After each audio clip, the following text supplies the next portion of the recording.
Blue Bloods is a long-running procedural drama that revolves around the Reagan family. So today we're going to be taking a look at some of the plot holes in the Blue Bloods storyline. Are the show writers confused as to when Joseph Reagan was born? Does the show have an issue with real police work? What did this show get wrong with Erin and Nicole's characters? Stick around to the end and we're going to tell you everything you need to know. When was Joseph Reagan born? As per the show's universe, Joseph Reagan is Frank's third child. He went on to become a detective in the New York City Police Department. He was a part of the warrant squad and assigned to the 12th Precinct. He was killed in 2009 in the line of duty by certain corrupt cops. His headstone states that he was born in 1977. We don't see Joe Reagan in the show.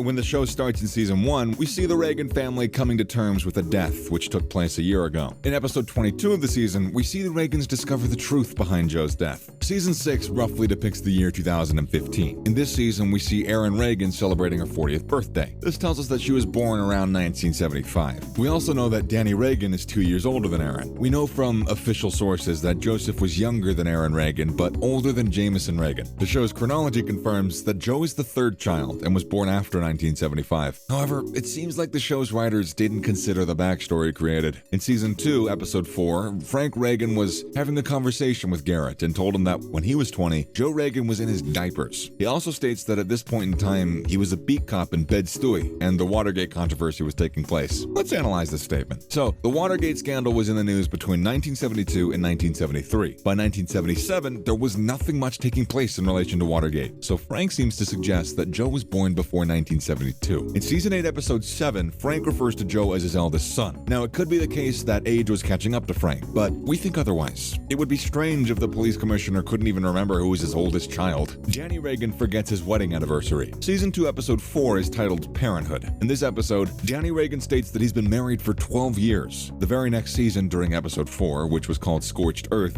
Donnie declared that it was his 16th wedding anniversary. In the episode Growing Boys, which is episode 6 of season 4, Donnie states that he dated Linda for the first time 14 years ago. So it really seems like Donnie's timeline is all over the place. Other plot holes. Another minor plot hole revolves around Donnie Reagan's address. In exterior shots of the house where Donnie and Linda stay, there's a plaque that tells us that the address is 7154 Lubet Street. The issue is that 7154 Lubet Street is an actual address in New York. So when the house burnt down in the later episode, we see that the address stated is 1712 Amboy Road. This plot hole was probably necessary as the showrunners didn't want to use an actual address. Another plot hole is about Jamie's debt from his first time at Harvard. In the first season, in episode 21, titled Cellar Boy, we're informed that Jamie had around $85,000 in student debt. However, when the same plot point comes up in season 9, episode 7, by hook or by crook, Jamie's debt is said to be $250,000. Inconsistent writing. A lot of the show's fans seem to enjoy it because it calls back to a bygone time when New York used to be a tight family, and even if its family members had issues, they would come together at the end of the day. We understand these sentiments and the fact that Blue Bloods is a work of fiction.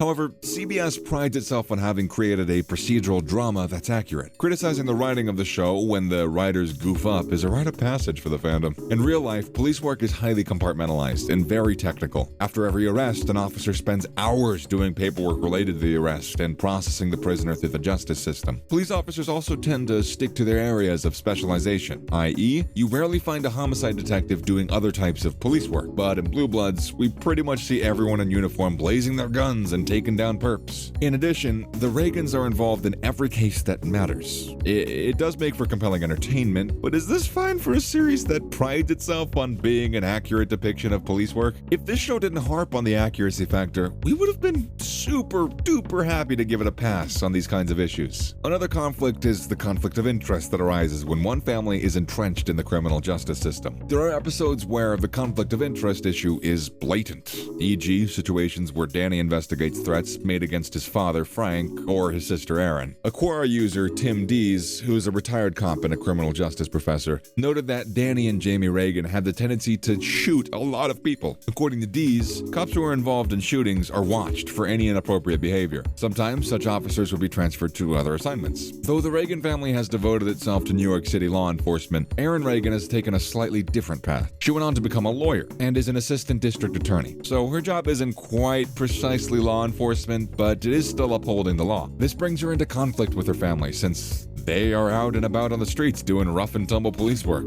However, Erin should be nowhere near any case that her family members like Danny are involved in. Though the district attorney's office is the prosecutor in criminal matters, there is a degree of fairness and impartiality that is expected from a prosecutor. This issue should definitely have been covered by the show, especially considering its long runtime. She's criticized by fans for sticking to the letter of the law, and she's been described by one Redditor as someone who takes up only slam dunk cases and that she knew nothing about police work. Other members of the show often have to deal with gray areas of life and justify their actions, whereas Erin never goes there. One commenter even described her as a melodramatic Girl Scout. In comparison to characters like Frank or Donnie Wahlberg, Erin comes across as a pencil pusher who ensures that legal requirements are met. She often lectures her father and Frank and her hot-headed brother Danny on various issues in law enforcement. Fans on Reddit have pointed out that it was strange that she never lost a case and was never wrong. If she believed in someone's innocence, then they would be innocent at all costs.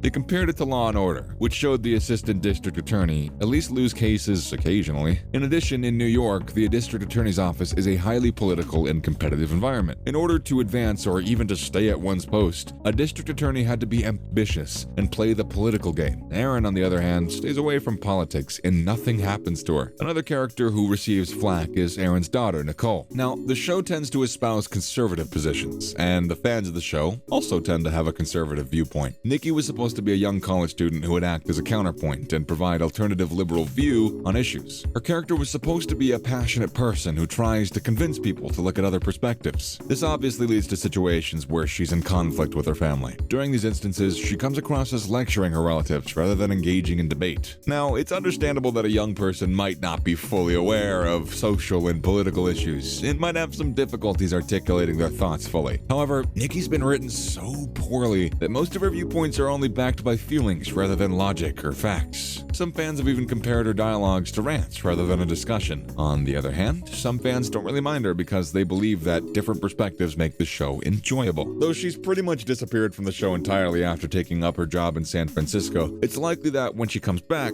we might get to see a little more mature and thoughtful version of Nikki. Without Nicole, there wouldn't be someone to offer a counterpoint from the perspective of a younger generation. And that's a wrap. So, how do you feel about the way Blue Bloods shows law enforcement? What are your favorite characters? Should Nicole make a comeback? Let us know in the comment section below.